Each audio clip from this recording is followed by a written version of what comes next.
is Justin Barton. I am 26 years old, originally from Miami, Florida. I come from a mixed background, but I identify mostly with the Jamaican side of my heritage. It formed a lot of my identity, I think, growing up and even now, because I'm very proud of being Jamaican, and it's one of those things that I've always been pretty proud of for, I guess, a couple of reasons. One being the nostalgia that comes with eating the food and celebrating the culture. I grew up going to Carnival every year with my aunts and my grandma.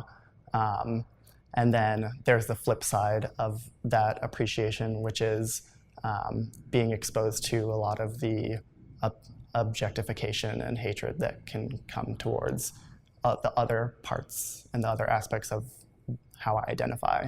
I faced a lot of rejection, and in growing up, I was exposed to a lot of the extreme hate that has come out of Jamaican culture towards homosexuals, and that hurt me for a bit. It still does to a certain degree. My parents rejected me, and I had to learn to not need my mother's acceptance. I think that's one of the most important lessons that I've learned, which is I've always sought the acceptance of others in like even the smallest interactions. I feel like in part due to my childhood and just, I guess, reconciling these types of identification. With my mother in particular, never finding her acceptance. I came out at 15 and she rejected me then, and we don't talk about it now. She's been vocal about maintaining that position over the years. I've learned that I'm able to have a relationship with her and love her regardless of whether she is able to understand that being homosexual or being anything other than straight isn't a bad thing, and that love is love, and recognizing that the recognition of love is nothing to be afraid of, whatever form it takes. I think that understanding that it's something that she's not capable of understanding because of her limited perception of the world, that's probably the biggest motivator that got me to New York, which was the need to not be in Miami anymore and around my family anymore, which is a sad thing to say, but coming here, I've learned to love them more than I ever could have if I'd stayed, because I realize I can't blame them for their misunderstanding and their lack of understanding of the way that love works. Definitely consider myself a part of the LGBTQ community in New York City. I do think it's very segmented.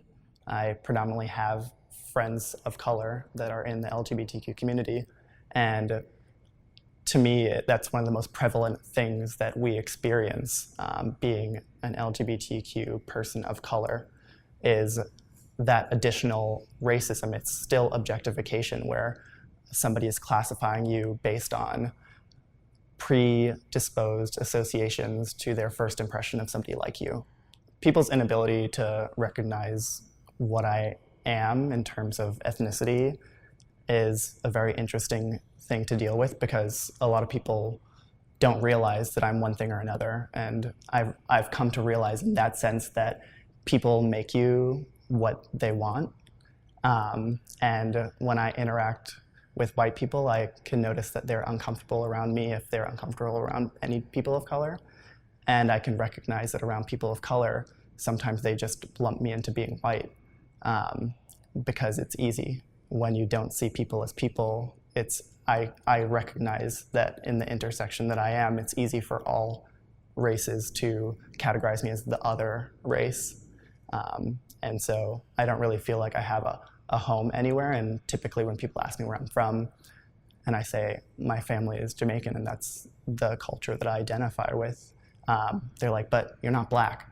And that's the first thing everybody says, like 90% of the time, if it's not a person of color that I'm talking to.